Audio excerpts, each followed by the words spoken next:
Meeting, and here we go. Hey guys, welcome back to Wild Speculations. I'm Daniel. I'm Scott. This week we talk about the live show. Episode 37. You know, I typed this just a few minutes ago. Subtitles not included?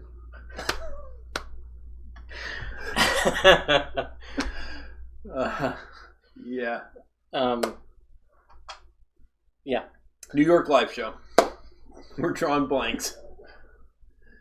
So yeah, a lot happened. Yeah. A lot was revealed. I think some things were red herrings, which we'll get into as we have our discussion. Okay. One thing I'm going to say right off the bat, all dressed as pirates. I told you this earlier. They ever do, and I know they probably won't, but it's the one I would want them to do, a live action Treasure Planet. Marisha Ray has my vote for Captain Amelia. Yeah. And she walked out and I was like, holy shit, it's the captain from Treasure Planet. Yeah, and she did tweet that it was custom made, so maybe she made it to cosplay as that character. So does that mean Matt's going to cosplay as the doctor that she ends up being with? You can do a couple's cosplay. Feel free to steal that idea, guys. Yeah, I don't know. Yeah. All right, so the actual show. Yes. Now, I am going off of the non-subtitled because that came out today, and I was at work all day, did not have time to watch it, and the D&D Beyond write-up, which filled in a lot of blanks for me. Okay. And that's where, and I mean, I did my rewatch, but it was still with the bad audio and no subtitles. So that's where I'm coming at this with. So if I missed something or didn't catch something that was kind of assumed to be known, I'm sorry. Yeah, and I didn't get through a whole rewatch either. So, and yeah. Yeah, well, our weekends are pretty packed. We've I work Saturdays. Yeah. I've got running HeroClix and then gaming with you on Sundays. I work and then game with you on Mondays. So, it's either Saturday night or Friday night for me that I have to get my rewatch in. Yeah, usually what I watch it Thursday night. If I'm tired, I've been busy, or what have you, and I fall asleep, rare, but on occasion it does happen. I have it on continually. Right. So I usually will wake up to it about ready to start again. Yeah. And I usually do that on the Friday, Saturday, minus the time I'm at work. Now, this is an episode where I was actually communicating with you about stuff throughout the episode. Yeah. And with Tim, our partner / tech guy whose hand is in front of me. We were on the Facebook chat mostly about the audio and what was going on, but we were discussing some stuff. And the very first thing before we get into what we called, because there's a lot of stuff we called, a few things we got wrong. Yeah. I texted you right away when Brian Foster walked out, and I was like, did you notice there's 7 mics? Is Ashley actually going to come? Because they had said she's not going to make it. Yeah, and I hadn't because Ashley said that Matt and Liam all said that she wasn't going to be there, and I was like, there's 7 mics. Ashley's coming. And you're like, yeah, well, I hadn't seen it yet because I think I was still preparing dinner. Gotcha. At the start. And I got to say I was a little annoyed. Oh, yeah? Because, they said she wasn't going to be there. Yeah. I got excited. And I was like, oh, a guest star. Cool. And then she came out, and I was just kind of like, did they lie? Or did they not know and didn't want to say she would? I think okay, my thought, and this may just be like me being optimistic, or, the good, is trying to see the good. But I honestly feel like she probably wasn't going to be able to, and so they said, hey, she's not going to be there. But then change. she was able to make a last minute change with blind spot to be able to be there. I buy that. That's where my brain went. But yeah, Brian, I just wish they would have said we don't know if she's going to be there or not. If that was going to be the case. Well, I mean, it could have been, guys, I'm not going to be able to make it. There's a shoot. But then sometimes shows reschedule the shooting. That's true. And she had it off. And that's where my mind went. But yeah, when Brian walked out and he walked past, I was like, wait, there was more on the other side. And then he walked back and I'm counting 1, 2, 3, 4. There's 7! I got to text Dan! Yeah. And then to add insult to injury, most of the worst sound cutouts were when her. she was talking. And her mic is the one that actually went out. Yeah. And she had to share with Taliesin. Yeah, I was in a bit of a rage. But yeah, so there was that. Yeah, I saw your comment on it, your post, and I agree with you. Although I think the story, she got as much time as the story that was set up to be told this week. Yeah. I think. And again, if the case was they didn't know that she was going to be there, right, then it makes sense that Matt wouldn't prepare it that way. Right. But I do agree. When she is there, I wish that it would work with the story to tell more of her story because we see her so infrequently. Yeah. But stuff we got wrong and right. Okay, one, I said they weren't going to meet Avantika until at least halfway through, either just before or just after the break, and they met her almost right away. Yeah. Which was pleasant. Yeah. I still think she could. We be were in right Eladrin. that she wasn't on those. Right. Boats. We were right there. Small, but I'll take it. Small victories. It's the little things. Yeah.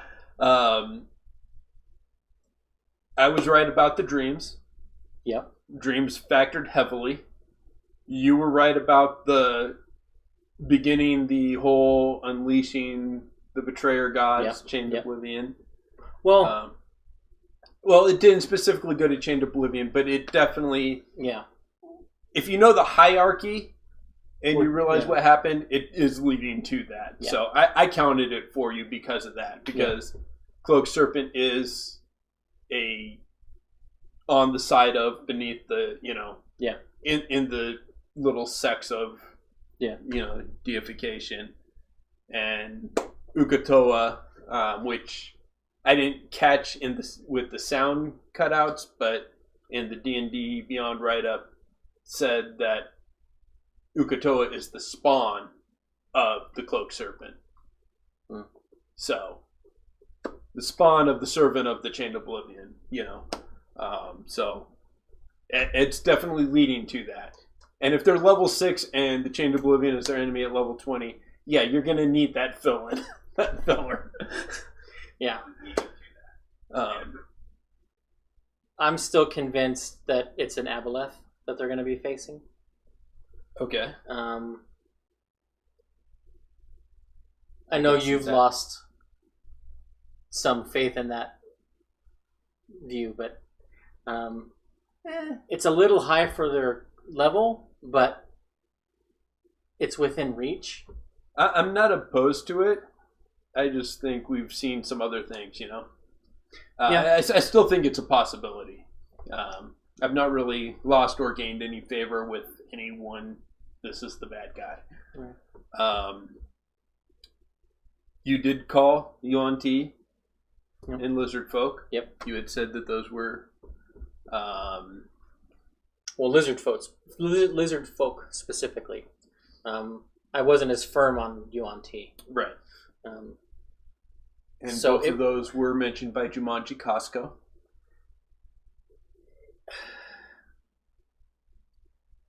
It will be interesting to see if we even get to see the ecosystem that Matt has created for them on this island. Because one of the things that I've been thinking about the last couple days is they talked about how dangerous. We got from Orly that no one goes on that island, right? And that we even learned from their Galen that the captain really doesn't go on the island either. Right. She just anchors near it. Right. Because That's of how Giovanni's dangerous. job. Yeah. Well, and because of how dangerous it is. Yeah. They beached the Mistake Under command of an ogre. to effect repairs. I gotta believe that the lizard folk and Yuan-Ti, who don't get along Right. in most literatures, Right.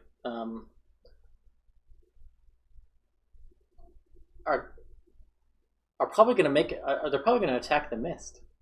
I believe that. I believe that'll be the lizard folk, because he did say there's lizard folk, and deeper in there's Yuan-Ti. Yeah. So there's definitely a segregated. They have their territories marked out. Yeah. So now, one of the things we're probably going to be jumping all over the place. I think. But I think so, that's yeah. unavoidable for this episode. Correct. One of the things that he talked about was the current occupants repurposing the temple. Yeah. Which is why I'm not 100% on board with your cloaked serpent idea.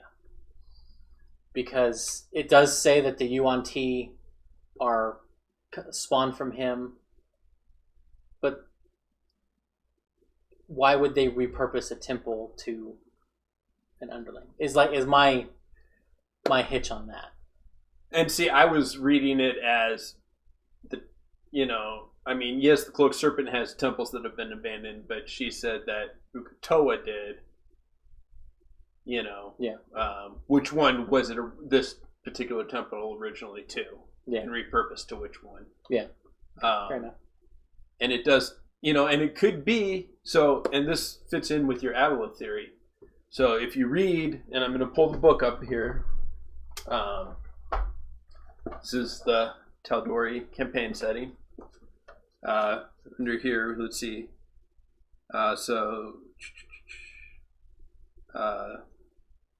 Most of the cloaked serpent's worshippers were annihilated during the calamity, and those who weren't are either suspended in self-induced stasis, which is the key thing I'm going to get to, or hunted for sport by the servants of the Spider Queen and the Crawling King. So what if this temple, there's an Avalith, who was a servitor of the cloaked serpent, that's in self-stasis there, and that's and what the they're going eyes to are wake supposed up. to wake them up. Yeah. Yeah. See, that's where my brain is going Okay. with this. I see that. Which is why I brought you the book, Yeah. And it's interesting to me, Yeah. The other thing I want to mention here, and this is jumping around a bit. Yeah. The cloaked serpent loathes the lawbearer and the wild mother, for he despises life, order, and love above all things. How is Caduceus going to handle this being a follower of the wild mother? Well, yeah, I mean, there's a lot of... He's already Yeah. I'm not sure, you guys are pretty sketchy. Well, the thing is, from the story he has from Ford, he can't blame Ford. Right. For his connection to this thing. Okay. If they free it... Yeah, it's going to depend on what he does with the knowledge. So... Yeah. And maybe this will wait a little later, but I have some thoughts on how that confrontation is going to go down. No, let's go ahead and talk about it, because this kind of goes into that theory I was telling you I had that I wanted to hold for the show. Okay. So, I know everyone's been convinced it was the Kraken up until this episode, and it's flipped to Ukatoa, the Leviathan. Fairly similar challenge ratings, 2023. Definitely the Kraken's the higher. We know that both are capable of having warlocks making pacts. Both are powerful enough. Both fit that requirement. We know that Ukatoa, before he was sealed away, was the master of the Lucidian Sea, which is where they're at, which is where Ford's accident happened. Yeah. We know that the Kraken from Campaign 1 is pretty much the master of the Lucidian Sea now. He'd go in between and use, what if they're opposite sides of the same coin? What if Vandrin followed Uk'otoa? Or what if he followed the Kraken? They were collecting the orbs to keep the Leviathan from waking up. Sabian and her are, one of the two is for, one of them's against. Yeah. And his patron actually is the Kraken. Opposite sides of the same coin, same types of visions. Consume those orbs so that they can't wake. Consume them so that he can be woken. What if the Kraken's the good version of, and he made it look like, yeah, you've got this in common with this person who's definitely following this, but it's for a dramatic reveal, bait and switch. That would be interesting. That is my, I guess it's addendum to my previous theory about them. I still think at least one of them is Water Ashari. And we've seen no proof that either of them isn't yet. It's true. And especially if one of them is pacted with the Kraken to prevent it. I mean, it could be just as easily someone in the Water Ashari, that connection with the water made them susceptible to perversion and corruption to follow the Leviathan. So it could be either a renegade Water Ashari or a Water Ashari. Either way, one of them could be Water Ashari. I think at least one of them is. Right now I'm leaning towards Sabian, and Sabian being with the Kraken, and he exploded the ship to keep Vandrin from being able to collect the orbs. That's why the first one was lost, because Vandrin was going to release.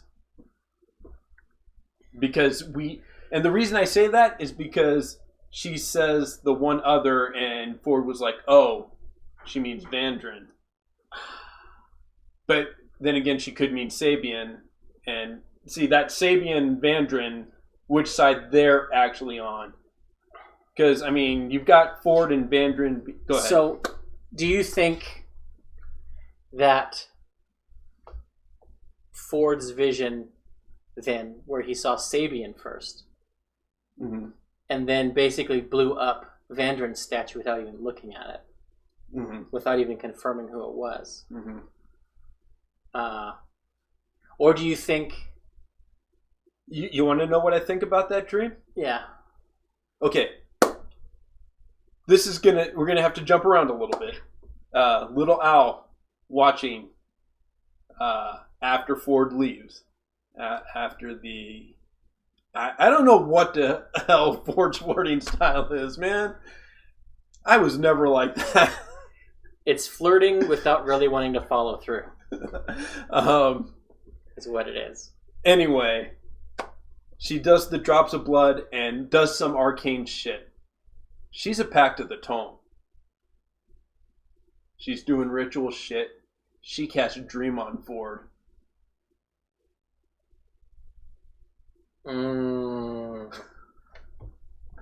That's what I think that dream was. Yeah. Because she would know about the two sides of the coin. There's people trying to stop her from what she wants to do. She's got to make sure he's the right, and he doesn't know enough, so even if he is associated with the Kraken, he can be manipulated and turned. Yeah. That's what I think the dream was.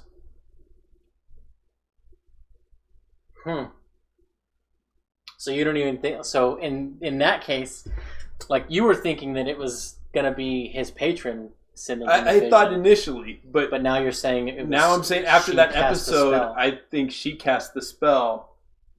But still, I said the dreams were going to focus heavily, and she's using those dreams to influence him. I can see that. Well, and, like... I could tell the look on Matt's face during that whole thing that he was he was relishing the choices that Travis was making. Yeah. And because he's playing into her hands. Yeah. And he's sinking those ships, taking that. Yeah. And I was just like, wow, okay. Yeah. Because he also, in theory, could have done nothing. Yeah. And just brought the ships in. Yeah. Yeah, he could have. So, yeah, I think... And this gets back to when is Matt going to make Travis change Ford's alignment? Yeah. Yeah. And especially and when he said... So no, I'm not saying he's evil. I'm saying he's not good. Yeah. When they asked him, do you want to get rid of this? He's like, no, I kind of like it. Yeah. I was like... That was the other thing. So that was the other thing I was thinking. So do you want to get rid of this? Okay. What that sparked in my head was, okay, so he's got to decide if he wants to purge himself of the power or continue with the power. What if, and I say this because in a game that Tim ran for us, I had a warlock that switched patrons and even switched the whole, he went from the fiend to the celestial. Yeah. Before the celestial came out in Xanathar's. Yeah. What if he stays Hexblade, but to get out of it, he makes a deal with the Traveler, and instead of this nautical themed falchion, he has a Fae themed one. Because if he's going to go to another being like that, I see him most likely reaching out to, if he's going to reach out and initiate it, reaching out to the Traveler because of his connection with Jester. It's the most and Tim likely. seems to agree with me, but... Yeah, that's not a bad play.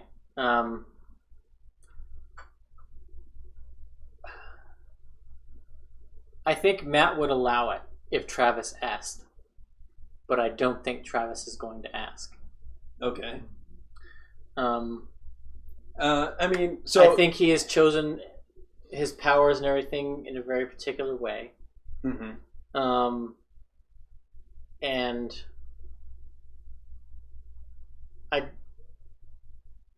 I think the idea of Ford basically becoming sort of a John Constantine. Okay, so you think he's figure. going to be one of those where he multi-classes, keeps those powers because a warlock's backed is permanent. They can't. That's been established. Yeah. Mike Merle's, Jeremy Crawford, Matt Mercer have all agreed. Yeah. Matt Mercer, in my world, this doesn't happen. Yeah.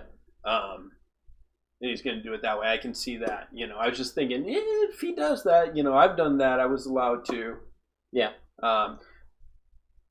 And honestly, as more time goes on, I think it's less likely that Ford multi-classes. Oh, yeah?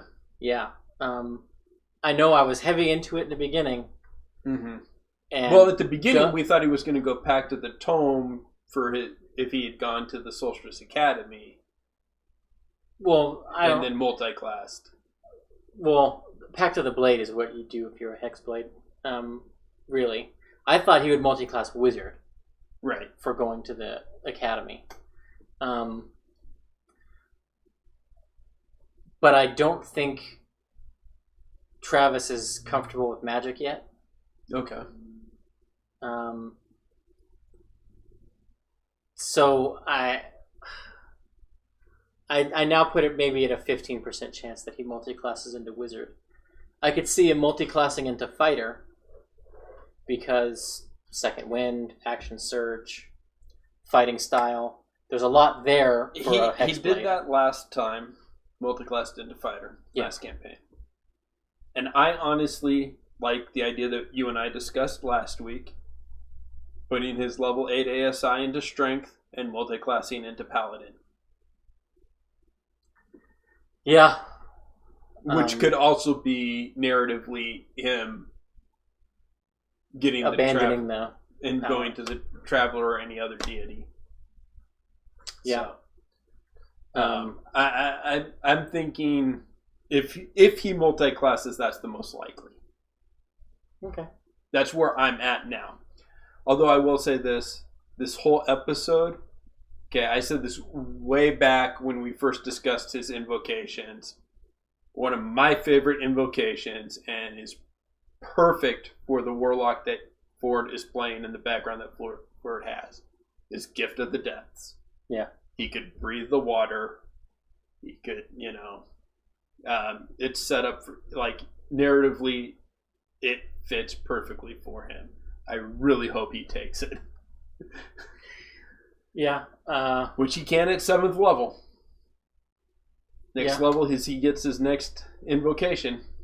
Which they will probably hit at the end of this. Oh, yeah. Well, I think they'll hit it at the end of this whole temple scene. Maybe not this Ford backstory arc, but at the end of this that's also what I'm thinking. Excursion is when they'll hit 7. Yeah. And especially if he decides to embrace the power, that's a perfect fit. He gets water breathing. He gets the swim speed, which he has because of the Mariner's armor. Yeah. And he can cast water breathing once a day, which means he can make the rest of the party breathe water for 8 hours. Yeah.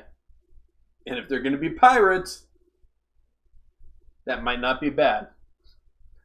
We don't got to board the ship. We just got to sink it. Then we can all just go down, swim down, and get it. Yeah. And not continuing to be the glue. Yep.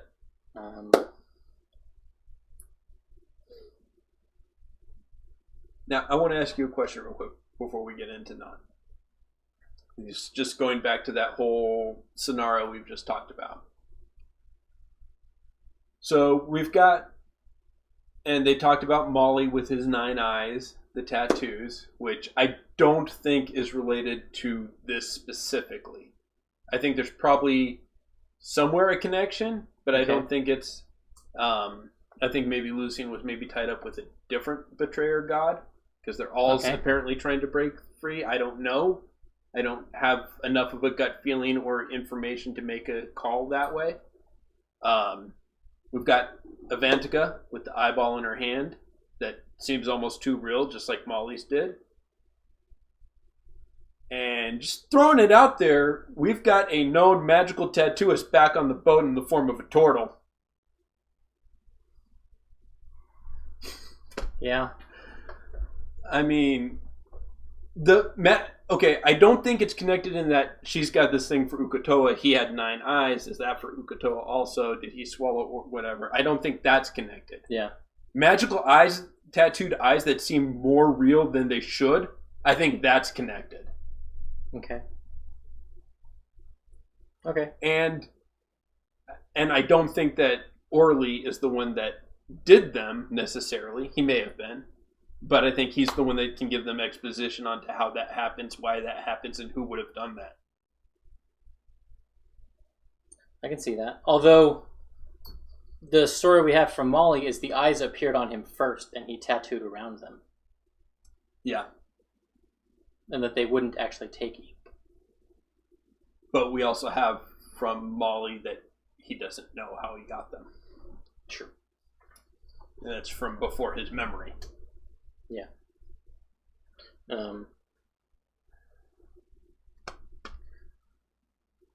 So yeah,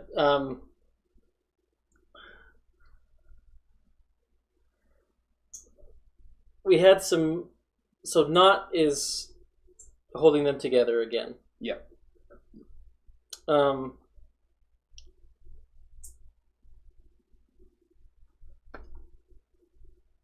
She also does the rogue thing and sneaks out.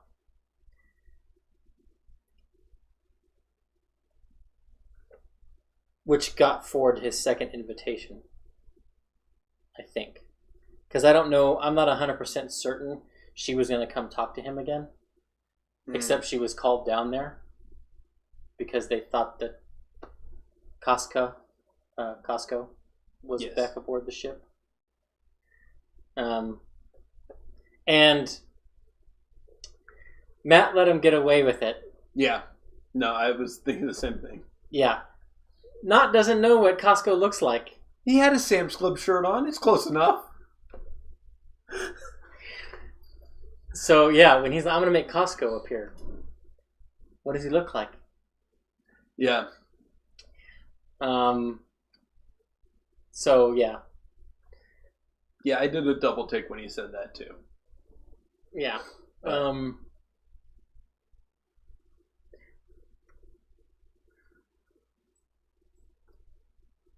trying to think if there's anything else not wise.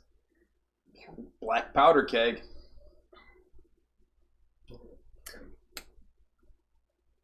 Okay, yes, I'm glad. So there's a reason why I was going down this train. Warlocks seem to be all over this ship. Yeah. Because Matt specified that at least one of the guns, 6-barrel. And he mentioned would look familiar to somebody. Mm-hmm. Yep.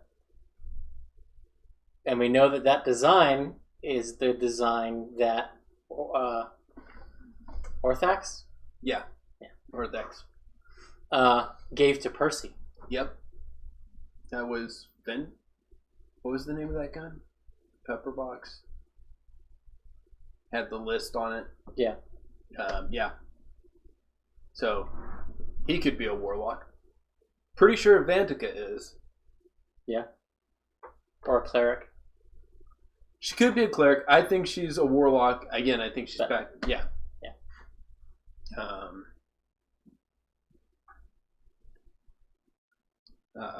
Yeah. Yeah, I think warlocks abound on that ship. At least among the officers. Yeah. Because we don't know. That guy could have been the quartermaster. He could have been, Yeah. He was That's just true. because they were just all out there. He didn't specify. Yeah. Well, and Caleb wasn't looking for insignias or any he was sign of looking for guns. Yeah. The size of the crew seems to fluctuate. Yeah. Because Matt seemed to narrate like there was like 30 guys drawn on them with their with all the cocking going on. Yeah. And then he said you see 7 or 8 guns. It's like, yeah. okay. Although maybe that's just based on Caleb's perception check, which wasn't stellar. Yeah. That's true. So 6 of one, half dozen of the other.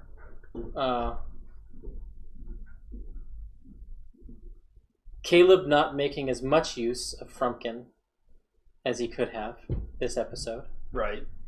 Partly because Frumpkin was in Bo's possession for a good chunk of it. Yeah, but she sent him over there and she told Caleb, I sent Frumpkin to go scout. Right. And he didn't bother to go into Frumpkin, which I thought was interesting. Until they were trying to find out if he was there. Yeah. Well, I mean, he started to. He said, okay, and she goes, well, wait till we get down in the boat. Climb down. That's true. I think that was kind of, oh, okay. And then we're over there, and yeah, he didn't say, well, can I do this real quick on the way over there? Like he does at times. Which, I mean, happens. I do that sometimes because, you're jumping, and I'm like, can I go back and do that one thing I wanted to do? Yeah. Because it's a balance between speaking up to do what you want to do and not interrupting the other people in their narrative. Yeah. So much sexual innuendo happening on stage. And I slap Yasha's ass. Yeah, that's what I was thinking of. And then Bo recounting the fact that, so everyone heard us. Yeah. Well, I like I can just search through your dead body. Well, how deep are you going to search? Bo, damn it. Well, I think that was a continuing joke of how Ford took the crystal. Yeah, but I think it was also her chance to throw in a sexual innuendo. Yeah. Because the look on her face, it was the same look she has every time she intentionally, awkwardly does her disaster flirting.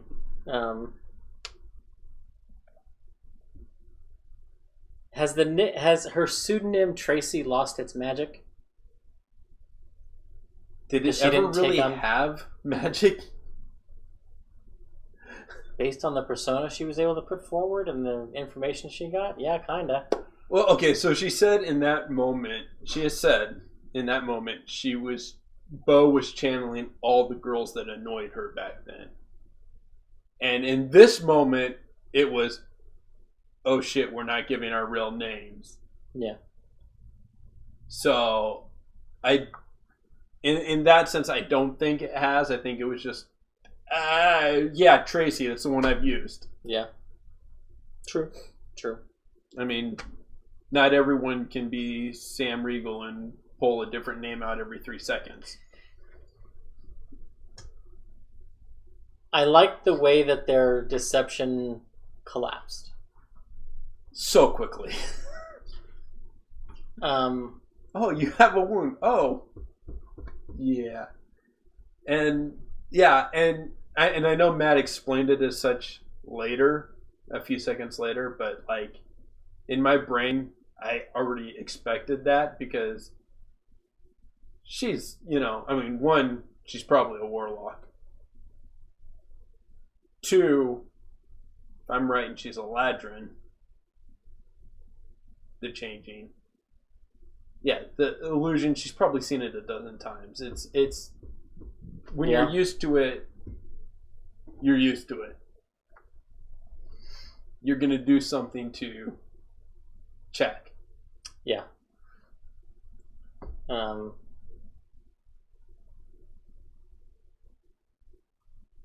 Yeah, because in theory, they all could have disguised self as the victims that they killed at the ship. Right. And I think that's what tipped her off. Yeah. Only he was disguised as one of the people they killed. Yeah. Although, oh yeah, we're not actually just some random hires. We actually murdered all your people. And we don't even know why. I think that was probably my favorite line of the episode. I'm still saying, and I said it in the chat, yeah. My favorite is, I don't know, maybe you're special or whatever the fuck they tell people. Yeah, that was also very good. Marisha won with the zingers. Yeah. That night. Yeah. But I think Laura probably got some of the bigger laughs. Yeah.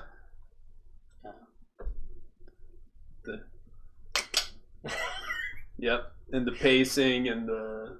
I'm just drawing and she's got daggers in her like a voodoo doll. And that just goes with, like I said last week, that whole jellyfish scene. I think she's always liked Ford, but I think when Marion showed interest is when she realized, oh, these feelings are stronger than I thought. Yeah. It was cemented with the jellyfish, and it bore fruit, the fruit of jealousy, this week. For sure.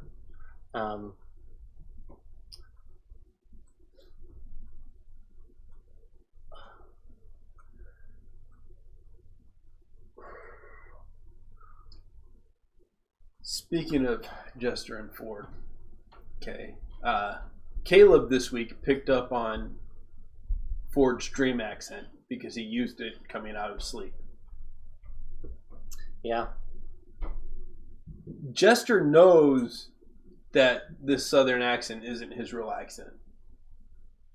Very, very early in the campaign, she said, the accent you're using now, I like it. You should keep with that one. And I know that could have been a meta throwback because he did say he tried a different voice in their session 0. And it could have just been Laura making a comment. But I think it was Jester. Yeah. And I think she knows more about Ford than we realize she does. I think he's maybe shared some stuff in that session 0 with her. Yeah. But I think that, I've always said That's not who Ford is. Yeah. Ford is a persona. Yeah. I think a lot of the things he said are true. Like bullied as a kid, that's why he filed his tusks, raised in an orphanage. All those things are like true points. But Ford is not his real name. The accent is not his real accent. His real voice. And I think it's something he adopted after the wreck.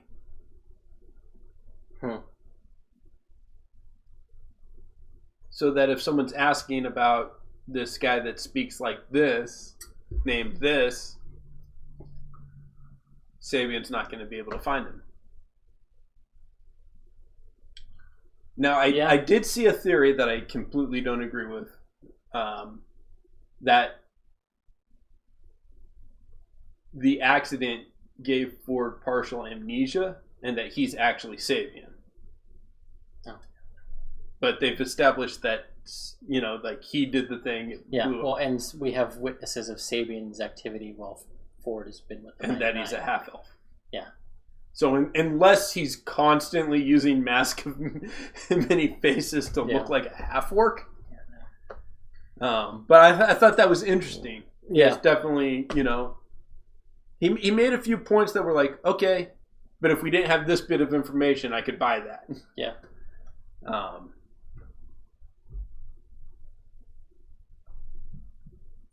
One thing we did get from Yasha, though, is a little opening up about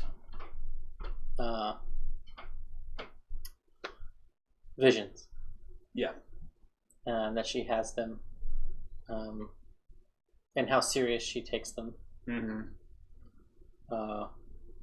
And someday soon, her, Caduceus, and Ford are probably going to have a heart-to-heart. Yeah. I think. You don't think Jester will be there with her talking to Zone the of traveler? Truth? Yeah. Okay, but because she was mentioned in that whole. It was the four of them mentioned in that whole. Maybe you guys are special, whatever the fuck they tell people. Yeah.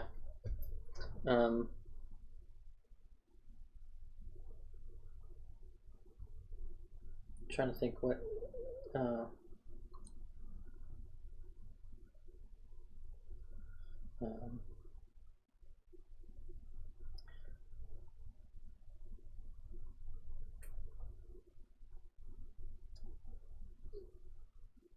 Trying to think if there's anything else we want to talk about. Well, so I think we're going to see some Kuatoa at some point. Okay. See, that's the one I'm not really sold on.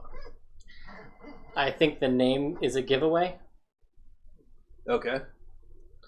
And if it is the Yuan-Ti that have pushed Kuatoa out, that I think that's the supplantation that's happened. Okay. And also gives a link to the Marrow. Okay. As being the keepers of the Cloven Crystal originally. Right. Not that there's a whole lot of evidence of them working together elsewhere in D&D fiction, but both being aquatic in nature.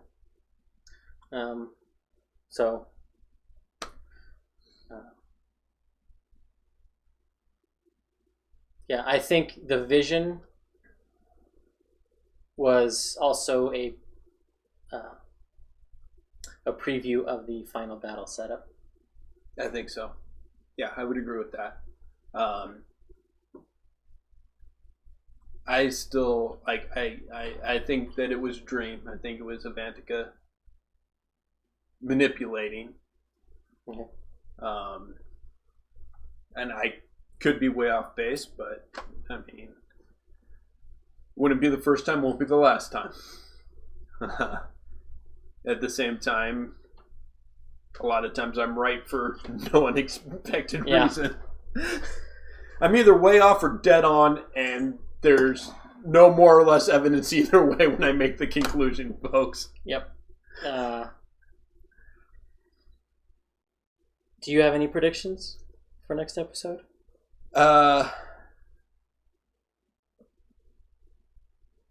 think so. Obviously, we'll have some battle. Whether it's a skirmish with the lizard folk or a skirmish with the UNT or whatever the showdown is in the temple. Yep. Which I think will be the awakening of one of the followers. Okay. And which could be the Aboleth. Could completely be that. I think if we get all the way to the temple in that showdown, we're going to see the split with Avantika. Yeah. Because she is manipulating, it's images of Elsa from Indiana Jones and the Last Crusade, the Nazi blonde. Okay. Like, that's the vibe I got from her. And, she's setting him up to do the dirty work, and then... Yeah, I can see that. And so she'll show her true colors, and they'll be forced to fight her, or they'll realize it before she shows her hand, and they'll take her out. But that split will come at the temple showdown. Okay.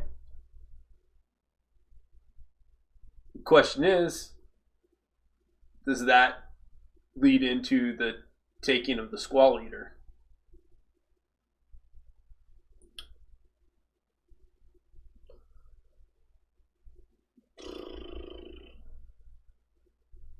Yeah, that's gonna... I don't know.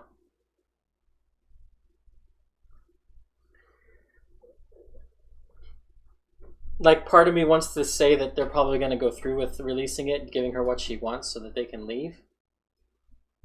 But I think at some point they're gonna have to sink the Squall Eater.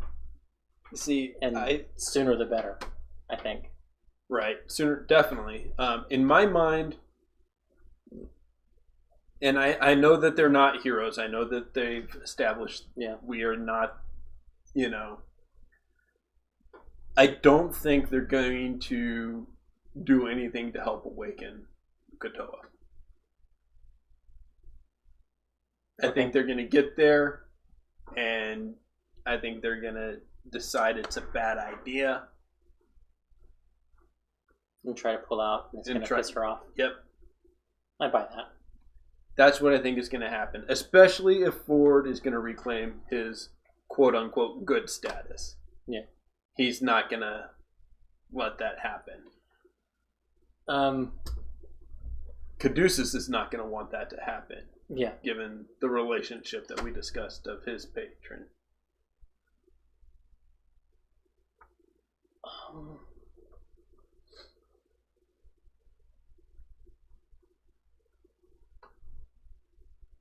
Yeah, I can't think of anything else.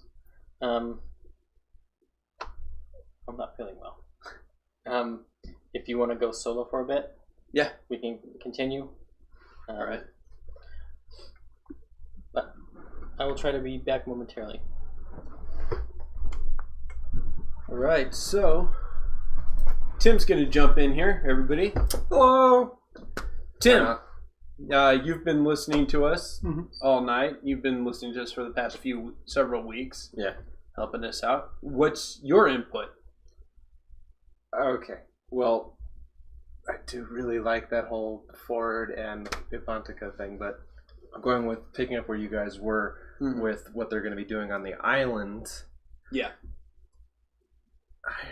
It's really up there, but the question I have is, Avantika said that she needs the Cloven Crystal in order to either get into the temple or activate whatever's in it. So I asked you this question before. What do you think? Are they actually going to remove the crystal, and that's going to be the whole fight in order to awaken or do whatever it is in the temple? Is Avanta going to fight Ford and kill him, try to kill him to get the crystal? Or is it just going to be, okay, whoever has the crystal is going to, in order to activate it, gets trapped, sacrificed, imprisoned, or whatever? That is going to be dependent on how the locking mechanism works. Yeah. For all we know, he just has to have it there, so all he has to do is make the falchion appear, and the eye being present could do it. Yeah. Because that's where the eye is right now, the cloven crystal. There's also the question of how many cloven crystals do they need? Yeah. That was brought up. I mean, with the eye in her hand, I mean, because it's in Ford's weapon, but he's packed at the blade. If I'm right and she's packed at the tome, yeah, I guess that's true. If she's another, if she's got another packed boon, that may be how it shows up, is that eye in her hand. She could have one already. Okay. And that's not to say that either of those is the one that Vandrin had. Yeah, true. If Sabian has one, like I said, I'm still going with that theory that the Kraken and Uk'otoa are opposite sides of the same coin. Yeah. The Kraken's getting his followers to collect them so that Uk'otoa can't be released, and because if he's released, there's a fight between the two of them to who gets the Lucidian Sea. Okay. So, and I think, and honestly, I think that's where we're going to see the split. Yeah. When we get there, if I'm right about the Kraken, it's going to reach out to Ford. He's going to realize, this thing that she's serving isn't my patron. Yeah. I'm supposed to oppose this. Yeah, I guess so. But if it's not just needing to be present, my money is she's going to try. She knows it's in him because of the sword. She is going to try and kill him to get the orb removed. Yeah, that's more of what I was thinking was going to happen.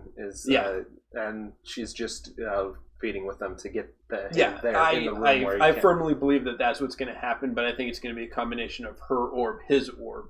Okay. I think it's going to take multiple orbs. And maybe some of the other warlocks on the ship have them. Yeah, I didn't quite follow that whole. Just because he has a 6-barreled gun, he's a warlock. So in campaign 1, which I know you didn't watch all of. Yeah, you guys can hate me in the comments or wherever you want to go. Yeah, you're a busy guy, Yeah. So Percy, Talison's character, his family was from a noble family.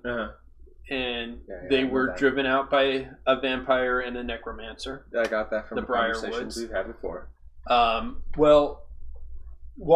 They found him in prison before Stream. He was a captive. He had run away.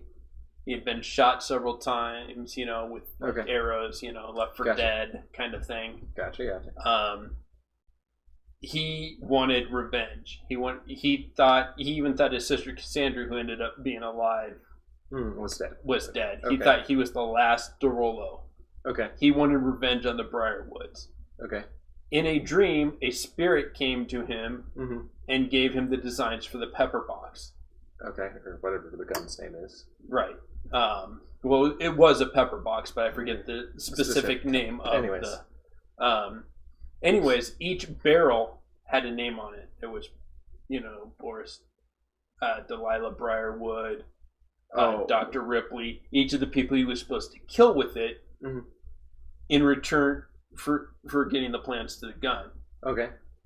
This is a malevolent spirit who tried to get Percy to become a warlock and become his patron. Oh.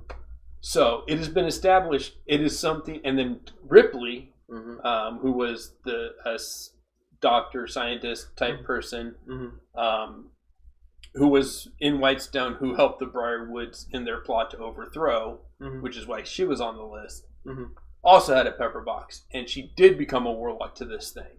Oh. So everyone who's had a pepper box that we've seen in this world has had a connection to that spirit, and he was either asked to be a warlock or became a warlock with that thing as its patron. Okay. So the fact that one of them had it, and it was the same design, because he said it's very recognizable to some of you, because it was not the players, not the characters. Okay, yeah, that was where that Percy, it was Percy's design, means that it's from Ortholax, which means that guy's probably a warlock with him as the patron. Okay. So that's where that came in. Okay. And Dan caught it. I caught it. You wouldn't have, because you didn't have that history of campaign 1. Yeah. But that's also why Percy took the magic initiate feat and had hacks and a couple of warlocks cantrips later game. So that's what happened there.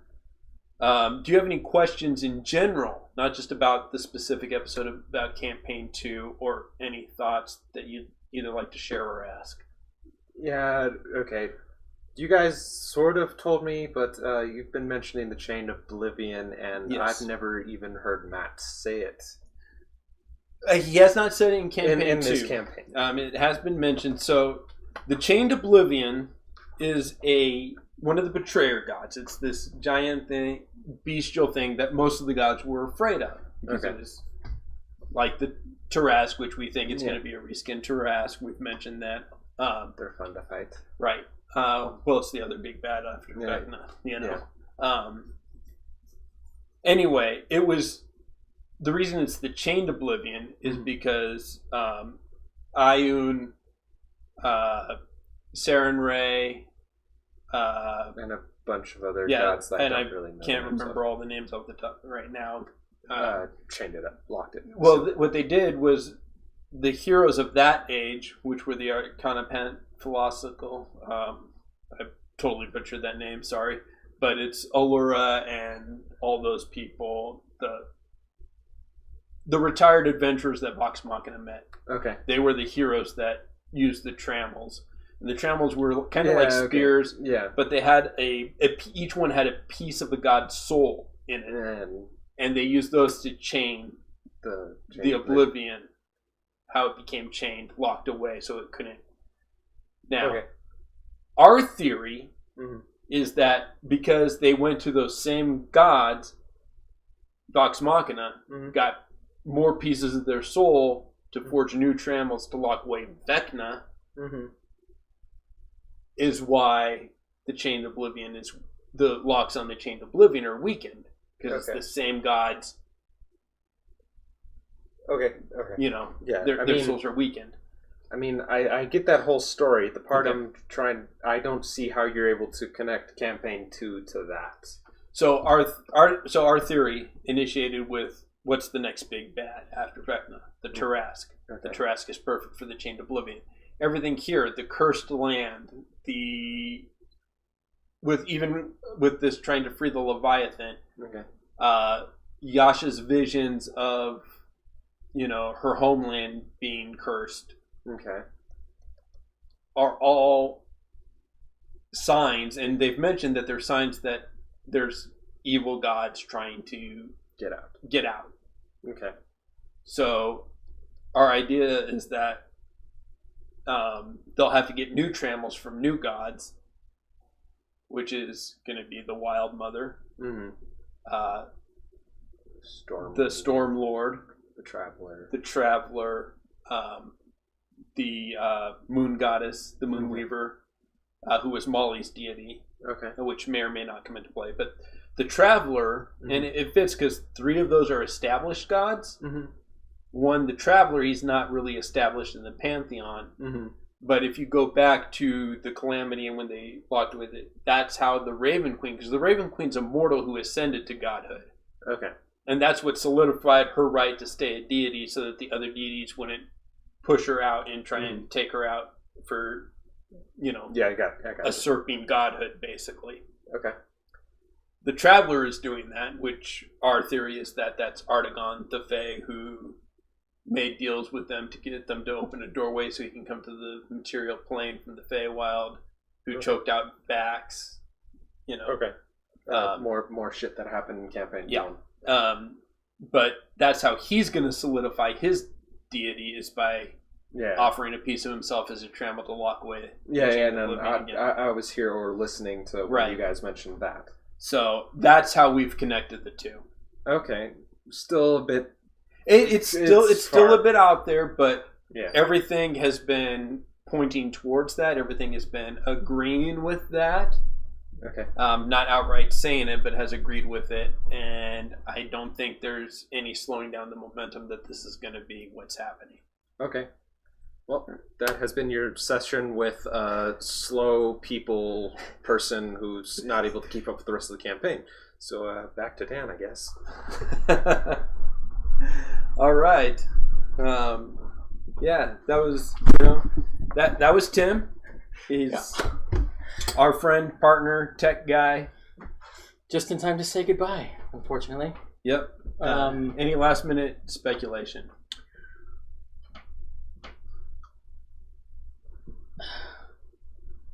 Only to wonder out loud how much of the idea of Jorgemond is tied up in this version of Uk'otoa.